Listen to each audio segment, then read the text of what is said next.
আচ্ছা, সমাজ কি আমাকে মেনে নেবে? হ্যালো এভরিওয়ান, আবার একটা নতুন ব্লগে সবাইকে ওয়েলকাম।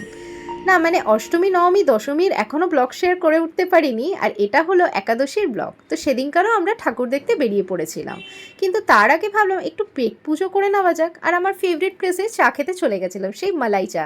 এই মালাই চায়ের ভিডিও কিন্তু আমি আগেও শেয়ার করেছি। চাটা জাস্ট দেখো, ওয়াও, আর খেতেও জাস্ট অসাধারণ। আর সঙ্গে নিয়ে নিয়েছিলাম তোমার ফিশ পাকোড়া।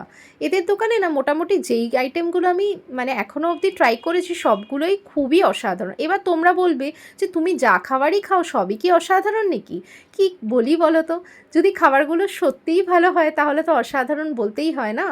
কেন, মাছটা দেখো পুরো ভর্তি ভর্তি, আর কাসুন্দি দিয়ে খেতে এত ভালো লাগছিল কি আর বলি। এরপরে অর্ডার করেছিলাম তোমার চিকেন কুরকুরে মোমো, সেটাও জাস্ট ওয়াও ছিল, মানে অসাধারণ। আর আমার না স্যুপ কিন্তু সব জায়গার মোমোর ভালো লাগে না, বাট এখানে স্পেশালি স্যুপটাও কিন্তু অসাধারণ ছিল। ওই যে বললাম, মানে আমার যেই খাবারগুলো খেতে ভালো লাগে সেগুলোকে কিন্তু আমি অসাধারণই বলি। তো এই ছিল আজকের খাওয়া দাওয়া। আর এখন জানো তো আমি কি করি, মানে গরম যখন খাবারগুলো দেয় না, বরকে দিয়ে টেস্ট করাই। কেন, আমি একদমই গরম খাবার খেতে পারি না। এরপরে ঠাকুর দেখার উদ্দেশ্যে বেরিয়ে পড়লাম, কিন্তু রাস্তায় দেখছি যে ভাসান হচ্ছে, যেহেতু একাদশী ছিল, কিন্তু সেই দিনকারও কিন্তু অনেক ঠাকুর ছিল, কিন্তু আমরা তো মানে বাড়ির সামনের ঠাকুরগুলো ভেবেছিলাম যে পরে দেখবো দশমী একাদশীর দিন, বাস ওই ভাবনাটাই হলো ভুল। আর এতটা কপি পেস্ট কী করে হতে পারে বলো? প্যান্ডেলের সঙ্গে আমার জামাটা কতটা ম্যাচ করে গেছে বলো? আর ঠাকুর তো ভাসান হয়ে গেছিলো, তো ছিল না কোনো ঠাকুরই।